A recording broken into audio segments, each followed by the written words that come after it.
محترم مسلمانانو خویندرونو په پوره رمضان کې تاسو د ماسپښین د مازدیګر نه بعد یا د مازدیګر د مازدیګر نه بعد دا وظیفه صرف یو پیره وکړئ. ان شاء الله العزیز ستاسو ژوند بدلیږي، ستاسو تقدیر بدلیږي، ستاسو هغه حاجتونه چې نه پوره کیږي ان شاء الله د دې وظیفې په برکت باندې به الله پاک ستاسو هر قسم حاجت دا پوره کوي. څومره ستاسو مشکلات دي محترم، هر قسم مشکل د لوی نه لوی مشکل به الله پاک ستاسو د دې وظیفې په برکت باندې حل کوي. د ټول نه لوی مشکل او خطرناک ترین مشکل محترم او دا منګ او تاسو ته د رزق دی، دا د پیسو دی، د نوکری دی، د کاروبار دی، د دیاړۍ دی. چې کله محترم خلکو ته رزق ملاویږي په وافر مقدار سره، په ډیر مقدار سره پیسې ورته ملاویږي، دغه رنګې ګاډی ورسره شته، کور ورسره شته دی، دې سړي ته ګویا چې دې سړي ته هېڅ قسم لا مسله ده به نه وي. ځکه چې موږ ته لویه مسله دغه ښکاري مال او دولت چې کله چا سره وي نو بیا محترم هر یو څیز انسان ته راځي، حاجت به هم پوره کېږي، نکاح به هم په ټایم باندې کېږي، په صحیح ځای کې به نکاح کېږي، دی به څه خوړی شي، دی به څه اغوستی شي، دی به چا له صبر کولی شي. بس پیسې محترم هم د هغې د حاصلولو لپاره په رمضان کې صرف دا یوه وظیفه د تاسو ځان لپاره سپیشلي د ماسپښین د لمانځه نه بعد یا د مازدیګر د لمانځه نه بعد دا متحب کوئ او کوئ دغه انشاءالله العزیز ژوند تقدیر دا بدلیږي محترمه. بسم الله الرحمن الرحیم. شروع کوم د ډیر زیات بخونکي او د ډیر زیات مهربان رب په نوم باندې. زه ګواهي ورکوم د دې خبرې چې د الله پاک نه علاوه د عبادت لایق بل څوک نشته. نبی کریم صلی الله علیه و آله وسلم د الله پاک بنده او د الله پاک رسول دی. زما د اسلام ډیرو زیاتو خوږو درنو مسلمانانو خویندرونو، نن چې وظیفه ده انتهایی د کمال، انتهایی عجیبه او مجرب وظیفه ده.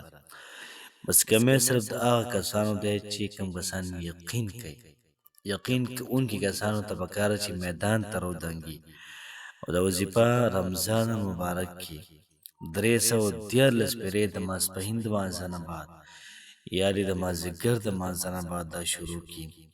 انشاءالله ګرنټي زه ورکوم الله پاک ډېرې زیاتې لوی لوی خزانې دي، د الله پاک نومونه د محترمو دا شروع کوي، دغه خزانې به الله پاک تاسو ته محترمه دا به درکوي. ځکه چې الله پاک وایي چې ولله الاسماء الحسنى فادعوه بها. الله پاک دپاره هسته هسته نومونه دي، تاسو رابلئ په دغه نومونو باندې دغه الله پاک د هغه دپاره هسته نومونه دي. نو پکار دا ده چې موږ دغه نومونه شروع کړو او الله پاک موږ له په دې باندې رزق هم راکوي. الله پاک به ستاسو د نکاح پروګرام دا هم برابروي، الله پاک به ستا مشکلات هم ختموي. ناممکن مشکلات محترمه دا به ختمیږي، دغه رنګې ناممکنه حاجتونه د به الله پاک پوره کوي. نو راځئ دا وظیفه محترمو د ژوند معمول سازه کړو، انشاءالله العزیز ډېره زیاته فایده به کوي. وظیفې ترتیب او طریقه کار داسې دی چې تاسو د الله پاک یو 4 نومونه دي، دا به تاسو راوالئ او دا به تاسو 314 پیرې وایئ. وظیفې ترتیب او د وظیفې طریقه کار به داسې شي چې تاسو به 21 پیرې درود ابراهیمي دا به ووایئ. چې کله د هغې نه فارغه شوئ او 21 پیرې هم درود ابراهیم وي، بیا به د هغې نه بعد دا 4 نومونه د الله پاک دا به تاسو شروع کوئ. یا الله، یا رزاق، یا کریم، یا رحیم.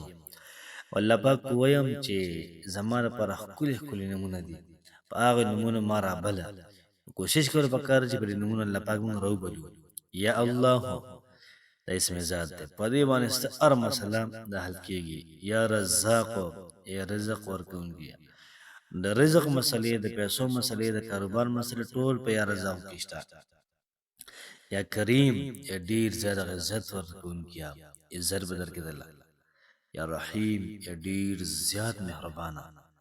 نو ته چې وایې یا الله، یا رزاق، یا کریم، یا رحیم، یو پیر دی ویلي، دا یو پیره شو. بیا یا الله، یا رزاق، یا کریم، یا رحیم، 2 پیره شو.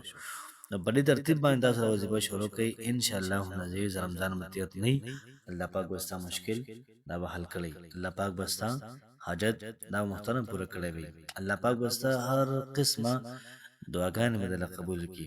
کوشش وکړئ محترمو دا وظیفه د زړه نه وکړئ، ان شاء الله العزیز کامیابی دا به ستاسو په محترم د بخولي الله پاک مو خوشاله آباد ساته. السلام علیکم ورحمت الله وبرکاته.